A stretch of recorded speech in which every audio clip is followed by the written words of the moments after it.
Next topic, techniques of scientific management, given by F. W. Taylor. अब एक चीज तो माइंड में रख लीजिए कि जो टेलर थे वो नीचे से ऊपर गए और जो फ्यूल थे वो ऊपर के लेवल पर ही रह गए। तो फ्यूल के जितने भी प्रिंसिपल्स हैं वह सब मैनेजमेंट को माइंड में रखकर बनाए गए हैं, लेकिन टेलर द्वारा जो प्रिंसिपल्स अडॉप्ट किए गए और उसके साथ जो टेक्निक्स दी गई वह लोअर लेवल के मैनेजमेंट को, लोअर लेवल के वर्कर्स को ध्यान में रखकर बनाए। दोनों में बेसिक डिफरेंस है। टेलर ने 7 टेक्निक्स दिए और 7 टेक्निक्स के अगर आप तोड़िएगा तो 9-10 हो जाएंगे। ये 7 टेक्निक्स में सबसे पहला है फंक्शनल फोरमैनशिप, यानी कार्यों के आधार पर अलग अलग व्यक्तियों को कार्य देना। इनका मानना है कि हर व्यक्ति किसी एक कार्य में निपुण नहीं हो सकता, स्पेशलाइज नहीं हो सकता। अगर वह किसी एक कार्य में स्पेशलाइज नहीं है तो क्यों ना ऐसे व्यक्तियों को उस पॉइंट पर अपॉइंट किया जाए जो स्पेशल उस वर्क के लिए स्पेशलिस्ट हो। और जब स्पेशलिस्ट व्यक्ति होगा तो वह व्यक्ति उस कार्य के लिए पूरी तरह से रिस्पांसिबल होगा। न केवल रिस्पांसिबल होगा बल्कि वह अपने वर्क को बहुत ही अच्छे ढंग से परफॉर्मेंस कर सकता है।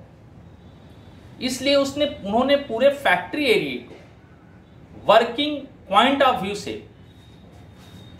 2 पार्ट में बांट दिया। ये 2 से अधिक पार्ट भी हो सकते हैं। उनका कहना है कि हर पार्ट को अलग अलग कर दो, क्योंकि एक व्यक्ति सारे वर्क में निपुण नहीं हो सकता। उन्होंने कहा प्लानिंग ऑफिसर्स, दूसरा प्रोडक्शन ऑफिसर, यानी एक का काम क्या है, प्लान करना, और प्लान करके प्रोडक्शन ऑफिसर्स को इस तरह से डिप्यूट करना ताकि वो परफॉर्मेंस लेवल पर स्पेशल वर्क को परफॉर्मेंस कर सके और कार्यों में कहीं कोई रुकावट न हो। इसके लिए इन्होंने 4 form, root clerk, instruction card clerk, time and cost clerk, discipline clerk. अब जो है प्रोडक्शन ऑफिसर में gang boss, speed boss, repair boss, inspector. Root clerk, कौन सा काम किसके द्वारा कैसे किया जाएगा, ये इस फोरमैन का काम है। इंस्ट्रक्शन कार्ड क्लर्क इंस्ट्रक्शन देगा कि किसको कहां कहां कैसे अपॉइंट करना है। टाइम एंड कॉस्ट क्लर्क, कितना टाइम लगा वर्क को स्टार्ट होने में और वर्क को फिनिश होने में। डिसिप्लिन क्लर्क, इसका वर्क क्या है, इसका वर्क है ऑर्गेनाइजेशन के अंदर पूरी तरह से डिसिप्लिन बनाए रखना ताकि हर कार्य व्यवस्थित ढंग से एक सुचारू रूप से किया जा सके। यहां है गैंग बॉस। गैंग बॉस क्या है, गैंग बॉस रिसोर्सेस को अवेलेबल कराता है कि कौन सी चीज क्या क्या हमको रिक्वायरमेंट है इसके। स्पीड बॉस टाइम देखता है किस टाइम पर वर्क स्टार्ट हुआ, कहां पर वर्क खत्म हुआ। रिपेयर वॉश, ये मशीन के रख रखाव को मेंटेन करता है, स्पीड बार मशीनों को रख रखाव के अलावा उसको व्यवस्थित करता है। रिपेयर बॉस हर मशीन को इस तरह से मैनेज करता है ताकि वर्किंग टाइम में जब एक्टिविटी उस पर की जाए तो उसमें कोई रुकावट न आए। इंस्पेक्टर सारी चीजों को घूमकर सबको चेक करता रहता है कि सब लोग अपने टाइम पर सही वर्क कर रहे हैं कि नहीं कर रहे हैं। तो इसमें हर एक व्यक्ति एक एक चीज के लिए स्पेशलिस्ट हो गया और सब लोग वर्कर को इंस्ट्रक्शन देते हैं अपने अपने, ये इसका एरिया अलग है, इसका एरिया अलग है, इसका सबका एरिया अलग है, और सभी लोग वर्कर्स को कैसे बेस्ट फैसिलिटी प्रोवाइड की जाए ताकि वह परफॉर्मेंस दे सके, इसके लिए वर्क करते हैं। अब आइए स्टैंडर्डाइजेशंस ऑफ वर्क। अब देखिए स्टैंडर्डाइजेशंस ऑफ वर्क एंड सिंप्लीफिकेशन, ये दोनों पॉइंट एक ही के साथ हैं, एक ही टेक्निक से। मैंने इसको अलग कर दिया, इसको अलग कर दिया। Standard of work, process of setting standard the various business activities. Business activities के जितने भी एक्टिविटीज हैं अलग अलग, उनके लिए स्टैंडर्ड फिक्स करना ताकि उस स्टैंडर्ड के अकॉर्डिंग वो वर्क कर सके। इसी के साथ सिंप्लीफिकेशन है। सिंप्लीफिकेशन का मतलब put end in unnecessary type of quality, size, weight etcetera product. मतलब ये कि इस चीज का अध्ययन करना कि वर्क जो है किस टाइप का है, क्या साइज है, क्या आकार है, क्या वेट है उसका, इस सब को अध्ययन करना, स्टडी करना। स्टडी करने के बाद उसमें से जो अननेसेसरी चीजें हैं उनको फाइंड आउट करके हटा दें ताकि वर्किंग स्टाइल, वर्क को और सिंप्लीफिकेशन किया सके और इजी किया जा सके और अपने प्रोडक्टिविटी को बढ़ाया जा सके। Method study, identifying the most suitable way to do the particular activities. इनका कहना है कि हमेशा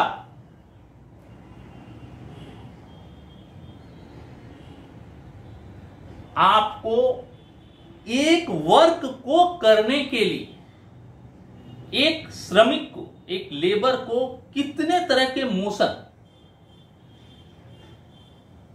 वो करता है तब जाकर वर्क कंप्लीट करता है।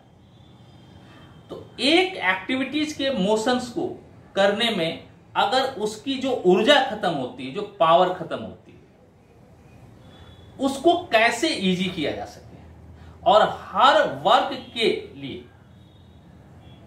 ये देखना है कि लेबर का, श्रमिक का जो मोशन होता है उस वर्क को करने। जैसे सपोज कीजिए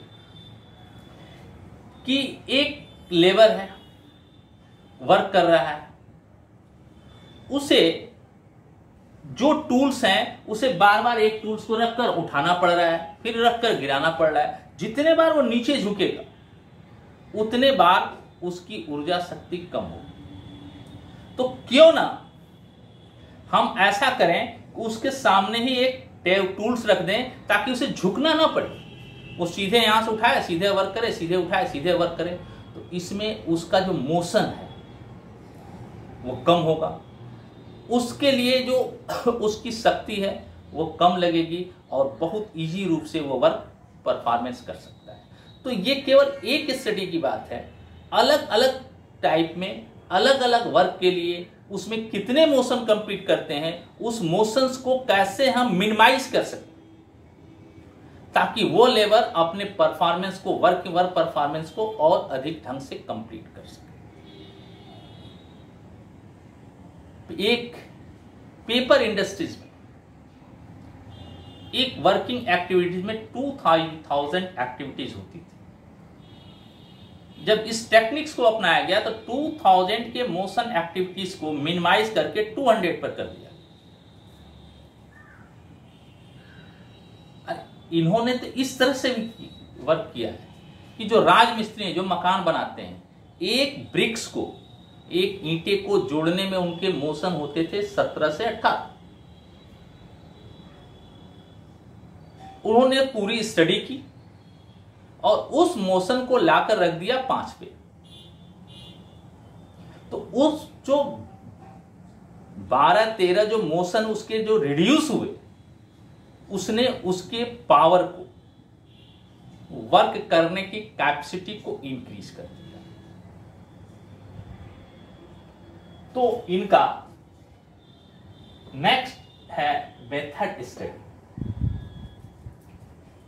मोशन स्टडी। ये मोशन पे है। Work from machine while doing job, जब वर्क करते हैं तो कितने मोशन होते हैं। मेथड में है, सॉरी, मेथड स्टडी, ये जो मैंने पहले पॉइंट बताया मोशन का बोल दिया। मेथड स्टडी में जो है ये क्या किया जाता है कि मेथड में वर्क को करने के लिए किस मेथड को अपनाया जाए ताकि उस मेथड को अडॉप्ट करके हम मिनिमम कॉस्ट पे मैक्सिमम प्रोडक्शन कर सकें। और इसके लिए 50 बार 100 बार अगर उस तरह के मेथड को रिसर्च करना पड़ता है तो किया जाना चाहिए। और जो मेथड मिनिमम कॉस्ट पे मैक्सिमम प्रोडक्शन दे, उस मेथड को अडॉप्ट किया जाना चाहिए। इसके लिए ऑलवेज रिसर्च भी करना पड़ता है, इसके लिए ब्रेक नहीं होता है। उस कौन से मोशन को, कौन से मेथड को अप्लाई किया जाए ऑर्गेनाइजेशन में, ताकि हम अपनी वर्किंग परफॉर्मेंस को अपने प्रोडक्टिविटी में कन्वर्ट कर सकें। यह है मेथड स्टडी। मोशन स्टडी मैंने बोल दिया। Time study, determine the standard time required to compute the particular activities. ये भी लगातार रिसर्च करने की एक प्रक्रिया है, प्रोसेस। कितने टाइम पर वर्क शुरू हुआ, कितने टाइम पर खत्म हुआ, उस वर्किंग टाइम में कितना प्रोडक्ट हुआ या आउटपुट कितना हुआ, उसके लिए 50, 100, 1000, 500 का एक पूल बनाया जाता है, उस पर रिसर्च किया जाता है। रिसर्च करने के बाद एक एवरेज टाइम लिया जाता है। एवरेज टाइम जो लिया जाता है वही एवरेज टाइम एक स्टैंडर्ड टाइम होता है। तो टाइम स्टडी को कंप्यूट करने के लिए जब वर्किंग एक्टिविटीज होती है तो किस टाइम पर वर्क स्टार्ट किया, किस टाइम पर एंड किया, उसमें आउटपुट क्या हुआ, सभी लेबरों का, केवल एक लेबर का नहीं, क्योंकि उसमें स्किल्ड भी होंगे, सेमी स्किल्ड भी होंगे, अनस्किल्ड भी होंगे। तो सभी लेबरों के द्वारा किए गए वर्क के आधार पर एक एवरेज टाइम निकाला जाता है। वही एवरेज टाइम स्टैंडर्ड टाइम में कन्वर्ट किया जाता है कि इसके लिए आपका ये स्टैंडर्ड है, ये टाइम इतना स्टैंडर्ड है। जैसे एक राजमिस्त्री को एक दिन में अपने टाइम वर्क में कम से कम 1000 ब्रिक्स को जोड़ देना चाहिए। तो एक स्टैंडर्ड आउटपुट हो गया कि एक दिन में एक राजमिस्त्री इतना वर्क होना चाहिए, या एवरेज है। उसी तरह से हर वर्क को आन कितना टाइम पर हमें वर्क करना है और वो वर्क का कितना प्रोडक्शन होना चाहिए, उसकी प्रोडक्टिविटी कितनी होनी चाहिए, उसका आउटपुट कितना चाहिए, एक एवरेज निकाला जाता है और उस एवरेज को ही स्टैंडर्ड टाइम में कन्वर्ट किया जाता है।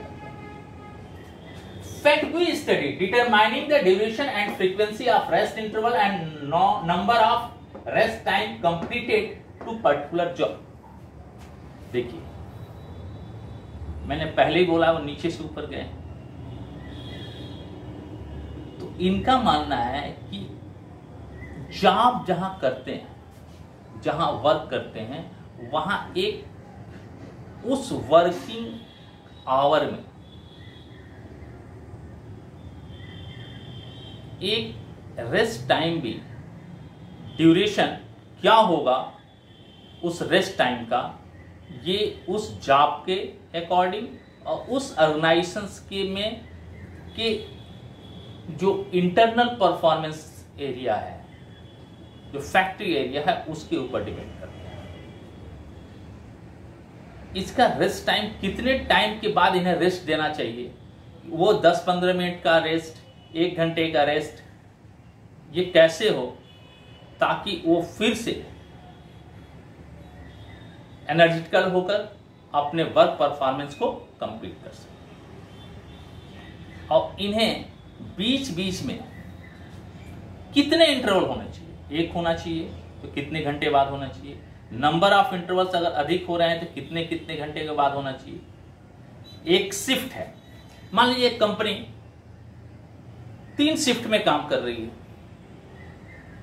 एक वर्कर अगर फर्स्ट शिफ्ट में काम करता है तो उसके बाद उसका दूसरा शिफ्ट तीसरे वाले शिफ्ट में होना चाहिए। बीच में जो दूसरा शिफ्ट है वो गैप होना चाहिए ताकि वो 8 घंटे 6 घंटे का जो भी ड्यूरेशन टाइम हो उसमें अपनी एनर्जी को वो सेव कर सके, फ्री हो सके, और फिर जब आए तो फिर अच्छे ढंग से वर्क कर सके। क्योंकि कोई व्यक्ति एक बार में 12 घंटा 16 घंटा काम करेगा तो जैसे जैसे वो आगे टाइम उसका ड्यूरेशन बढ़ता जाएगा उसकी एनर्जी कम होती जाएगी और वह उस तरह से परफॉर्मेंस नहीं दे सकता है जिस तरह से परफॉर्मेंस की नीड है। ये भी एक रिसर्च का है कि हमारे ऑर्गेनाइजेशंस में कितने इंटरवल होने चाहिए, कितने टाइम का इंटरवल होना चाहिए और कैसे रेस्ट दिए अपने वर्कर्स को ताकि वो फ्रेश होके अपने वर्क को कंप्लीट कर सके।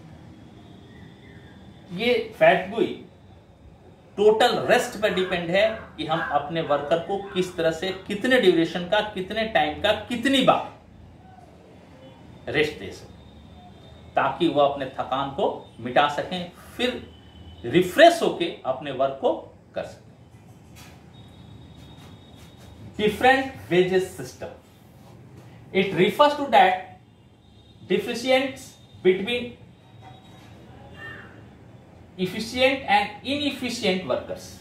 मैं इसको 3 पार्ट में बोलता हूं। किसी भी वर्कर्स को उसकी मजदूरी देने से पहले जो आपका स्टैंडर्ड टाइम यहां फिक्स है, इस टाइम पर एक वर्कर, स्टैंडर्ड टाइम फिक्स हो गया, एवरेज टाइम दिया गया, इस टाइम पर इतना आउटपुट होना चाहिए। अगर कोई वर्कर उस टाइम पर उतना ही आउटपुट दे रहा है तो सेमी स्किल्ड है।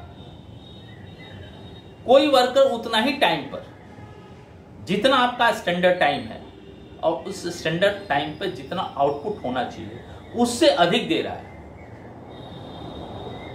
तो स्किल्ड हो गया। और कोई वर्कर जो इतना स्टैंडर्ड टाइम है आपका, उस स्टैंडर्ड टाइम पर जितना आउटपुट होना चाहिए उससे कम दे रहा है तो अनस्किल्ड हो गया। अनस्किल्ड का मतलब इनसफिशिएंट, यानी इनइफिशिएंट, यानी वह उस वर्क के करने के ठीक से एबल अभी नहीं हुआ, तो उसकी सैलरी कम दी जाएगी, उसकी वेज कम पेमेंट की जाएगी। जो स्टैंडर्ड टाइम पर अपना वर्क कंप्लीट किया उसको उसकी सैलरी उतना ही दी जाएगी जितना फिक्स है। और जो वर्कर स्टैंडर्ड टाइम पर दिए हुए आउटपुट से अधिक प्रोडक्शन करता है, अधिक आउटपुट देता है, तो उस आउटपुट के एवरेज में उसे एक्स्ट्रा वेजेस दिया जाना चाहिए। क्यों ऐसा है? उसे अधिक मजदूरी मिलेगी तो और मोटिवेट होगा और अच्छे ढंग से काम को करेगा, और उसको देखकर जो इनइफिशिएंट लेबर हैं या जो सेमी इफिशिएंट लेबर हैं ये मोटिवेट होंगे कि कैसे हम अपने वर्क को और अच्छे ढंग से करें ताकि हम और ज्यादा वेज रिसीव कर सकें। अगर सबको एक ही समान वेजेस दिया जाए तो क्या होगा? स्किल्ड लेबर जो है, जो इफिशिएंट लेबर है, वो क्या करेगा? वो अपने वर्क से काम से मुंह चुरा लेगा। सब एक ही साथ है, सबको एक ही मिलना है, क्या दिक्कत है, हम क्यों करें? कोई हमको अधिक तो मिलना नहीं है, अधिक नहीं मिलना है, इसलिए उसका मोटिवेशन लेवल जो है वो डिक्रीज कर जाएगा। उसके मोटिवेशन को बनाने के लिए और पीछे के जो लेबर हैं उनको मोटिवेट करने के लिए इन्होंने डिफरेंट वेजेस सिस्टम को फॉलो करना शुरू किया। ये आपके 7 हैं, जिसमें सिंप्लीफिकेशन एंड स्टैंडर्डाइजेशन जो है ये एक में दिए गए हैं। वर्क स्टडी ये इन्हीं के द्वारा है प्रिस्क्राइब किया हुआ है, लेकिन इनका इसमें केवल 7 को इन्होंने मेन दिया। इसमें एक 8वां आ रहा है वर्क स्टडी। वर्क स्टडी को करिएगा तो आपको क्या करना पड़ेगा? Method study, time study, fatigue study और मोशन स्टडी, इस सब को ऐड कर दीजिएगा। ऐड करने के बाद जो वर्किंग आउटपुट आएगा वह आपकी वर्क स्टडी है कि हम अपने गोल को अचीव करने के लिए कहां तक कंप्लीट या हम अचीव कर रहे हैं कि नहीं कर रहे हैं। वर्क स्टडी को ही इन्होंने 4 पार्ट में डिवाइड कर दिया। पहले ही मैं बोल दिया कि इन्होंने अलग अलग व्यक्ति को अलग अलग काम डिप्यूट किया, वर्क डिप्यूट किया, ताकि वो इसमें स्पेशलाइज्ड हो सके। और इन चारों को वो ऐड कर देंगे तो हमारा complete work study find out हो जाएगा। इसके साथ एक कई बुक्स में देखिएगा एक मेंटल रिवॉल्यूशंस भी टेक्निक्स में दिया गया है 7 मेंटल रिवॉल्यूशंस। ये मैंने आपको प्रिंसिपल्स ऑफ मैनेजमेंट में जो FW द्वारा टेलर द्वारा दिए गए प्रिंसिपल हैं, उसके 4 प्रिंसिपल्स में मैंने इसको मेंटल रिवॉल्यूशन पर भी डिस्कस कर दिया। ये आपके हो गए 7 functional, standard and simplification, method study, motion study, time study, fatigue study, different wages system या प्राइस वेजेस सिस्टम और वर्क स्टडी। इसमें सिंप्लीफिकेशन और ये दोनों एक साथ है। और मैंने वर्क स्टडी एक अलग से आपको बताया है कि वर्क स्टडी को तोड़कर ही method, time, fatigue and motion study की चारों को ऐड कर लेंगे तो पूरी वर्किंग स्टडी हमारे साथ फैक्ट्री एरिया की आ जाएगी। Clear? Comparative study of the contribution of Taylor and Fayol. अगर हम टेलर और फ्योल को स्टडी करें प्रिंसिपल ऑफ मैनेजमेंट के पॉइंट ऑफ व्यू से, मैं पहले ही बोल दिया कि फ्योल जो है वो एडमिनिस्ट्रेशन लेवल के टॉप लेवल पर अपनी पूरी पॉलिसीज को, मैनेजमेंट के प्रिंसिपल्स को प्रिस्क्राइब किए हुए हैं। FW टेलर्स लोअर लेवल से उठकर अपर लेवल को गाइड किए हैं, अपर लेवल को गाइड किए कि लोअर लेवल को कैसे ट्रीट किया जाए ताकि हम अपने रिसोर्सेज का मैक्सिमम यूटिलाइजेशन कर सकें मिनिमम कॉस्ट पे और मैक्सिमम प्रोडक्शन भी कर सकें।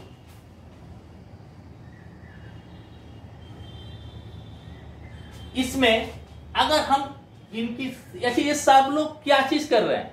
मैनेजमेंट को बता रहे हैं कि ये प्रॉब्लम है, इसका सॉल्यूशन कैसे होगा, कैसे हम आउटपुट अधिक कर सकते हैं, कैसे रिसर्च कर सकते हैं, ताकि हम ऑर्गेनाइजेशंस को और आगे अच्छे ढंग से डेवलप कर सकें। ऑर्गेनाइजेशन में सब कुछ डिसिप्लिन वे में हो, सब लोग सब कुछ बेस्ट अरेंजमेंट एरिया से चले। तो जब हम इनका स्टडी करते हैं तो सिमिलरिटी क्या मिलती है? Solution to the managerial problems. Yes, ये मैनेजरियल प्रॉब्लम को सॉल्व करता है। स्ट्रेस ऑन प्रैक्टिकल प्रॉब्लम्स, जितने भी ऑर्गेनाइजेशन के अंदर प्रैक्टिकल प्रॉब्लम है उनको रिसर्च करना, स्टडी करना, उसके बाद उस पर कौन सा मेथड, कौन सी टेक्निक्स अप्लीकेबल होगी, उसको फाइंड आउट करके अपने ऑर्गेनाइजेशन में उसको पुट करना। Step two good industrial relations. Factory area के अंदर वर्कर्स एंड मैनेजमेंट के साथ एक गुड रिलेशन बनाना, ताकि हम अच्छे ढंग से, वेल मेंटेन ढंग से आउटपुट को रिसीव कर सकें।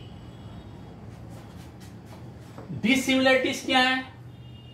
पर्सपेक्टिव, टेलर के जितने भी टेक्निक्स और प्रिंसिपल्स हैं वो फैक्ट्री एरिया को बेस करके बनाए गए हैं, यानी ये लोअर लेवल के मैनेजमेंट से गए हैं। Related to top level management, फ्योल ने जो कुछ किया है वो टॉप लेवल पर ध्यान रखे कि ये चीज एप्लीकेबल होगा तो ये रिजल्ट होएगा।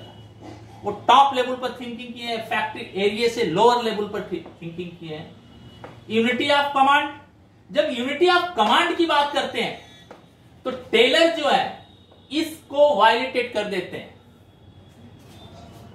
यूनिटी ऑफ कमांड को इन्होंने फंक्शनल फोर्समैनशिप में कन्वर्ट कर दिया, और इसका कमांड कैसे होगा, इन्होंने अलग अलग कम से कम 8 सुपरवाइजर के द्वारा इसे कंट्रोल करने की बात की। यूनिटी ऑफ कमांड को इन्होंने, टेलर ने टोटल वायलेटेड किया है, जबकि फ्योल ने इसको स्ट्रिक्टली अप्लाइड करने के लिए एप्लीकेबल किया कि ये स्ट्रिक्टली अप्लाइड होना चाहिए। अब एप्लीकेबिलिटी, ये कह रहे हैं कि ये मैंने बताया कि रिसर्च करिए, जो एप्लीकेबल हो, जो बेस्ट हो उसको आप चॉइस कीजिए।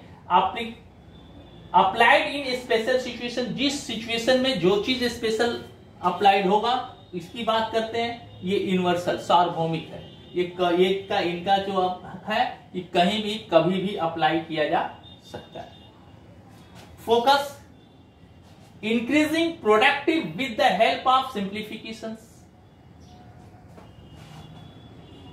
मतलब ये कि वर्क को कितना सिंप्लीफिकेशन करते कि उसके साइज, आकार, मोशंस कितना ज्यादा सिंप्लीफिकेशन करते कि ताकि हम प्रोडक्टिविटी को और आगे ले सकें, स्पेशलाइजेशन कर सकें और स्टैंडर्ड परफॉर्मेंस कर सकें, क्योंकि हमारा हर व्यक्ति उस कार्य को करने के लिए स्पेशलाइज्ड है। Reforming the entire administration by different principles, ये एडमिनिस्ट्रेशन टॉप लेवल के एडमिनिस्ट्रेशन पर ज्यादा फोकस करते हैं, ताकि वह जब वर्क करेगा तो हमारा आउटपुट अपने आप आएगा। वो एट डिफरेंट प्रिंसिपल को डिफरेंट एडमिनिस्ट्रेशन लेवल पर अप्लाई करते हैं आउटपुट रिसीव करने। पर्सनालिटी, ये साइंटिफिक है, टोटल जो है रिसर्च, एक्सपीरियंस और फैक्ट्री एरिया के अंदर जो वर्किंग है उस पर टोटल स्टडी करके इसको बनाया गया है और आगे भी बनाया जाएगा। ये साइंटिफिक रिसर्च है, ये पूरी तरह से प्रोफेशनल है। प्रोफेशनल ये होगा, ऐसे ही होगा। ये प्रोफेशनल पॉइंट ऑफ व्यू से गए हैं, प्रोफेशनली गए हैं ताकि प्रोफेशनली आउटपुट कर सकें। सीईओ है तो बता दें ये टारगेट है या कैसे अचीव होना है, तो वो उसको अचीव करेगा। और ये साइंटिफिक पर गए हैं कि ये वैज्ञानिक पद्धति से इसे कैसे आउटपुट में हम कन्वर्ट कर सकते हैं। एक्सप्रेशंस, ये साइंटिफिक मैनेजमेंट है, ये जनरल थिंकिंग अबाउट एडमिनिस्ट्रेशन है। ये साइंटिफिक मैनेजमेंट की बात करता है, रिसर्च, एक्सपीरियंस, वर्किंग एक्टिविटीज में वर्किंग जहां हो रहा है, जहां जॉब वर्क है वहां जाकर रिसर्च करना, उस रिसर्च की स्टडी करके तब कोई टूल्स एप्लीकेबल करना है। और ये जनरल थिंकिंग है, यानी ये सामान्य है कि ऐसे होता है तो ऐसे होगा। इस तरह की चीजों को इन्होंने थिंकिंग किया, उन्होंने जो देखा उसके आधार पर अपने चीजों को बनाया। इन्होंने ये टॉप लेवल के मैनेजमेंट में रहे तो टॉप लेवल के पॉइंट ऑफ व्यू से अपने मैनेजमेंट की प्रिंसिपल को प्रिस्क्राइब किया। ये लोअर लेवल से टॉप लेवल पर गए तो इन्होंने लोअर लेवल से टॉप लेवल को अप्लाई किया। आशा है ये पॉइंट आपको समझ में आ गया होगा। कई सारे स्टूडेंट्स कहते हैं कि सर आप पहले से ब्लैक बोर्ड पर लिख कर करते हैं। अगर मैं आपके सामने लिखा तो टाइम ज़्यादा कंज्यूम होगा। आप भी सोचेंगे अरे यार ये वीडियो इतने देर का हो गया। कई सारे स्टूडेंट जब बीच में मैंने अकाउंट्स वगैरह में लिखना शुरू किया, सर ये बहुत बोरिंग हो रहा है, आप पहले लिख लीजिए। कई सारे स्टूडेंट ने कहा कि सर लिख देते हैं तो हमें फिर से कॉपी पर लिखने में आसानी होती, मैं देख देख कर लिख लेता हूं, हमको फोन आते हैं। इसलिए आपको जो बेस्ट लगे उस वे को चुनिए। इसमें लिखने से क्या होगा, आपको पॉइंट्स क्लियर हो जाएंगे। किसी बुक्स में कोई पॉइंट है, मैंने इसे वर्क स्टडी, हो सकता है किसी बुक्स में हो, किसी बुक्स में न हो। यहां एक आएगा मेंटल रिवोल्यूशन, भी किसी बुक्स में हो सकता है, किसी में नहीं हो सकता है।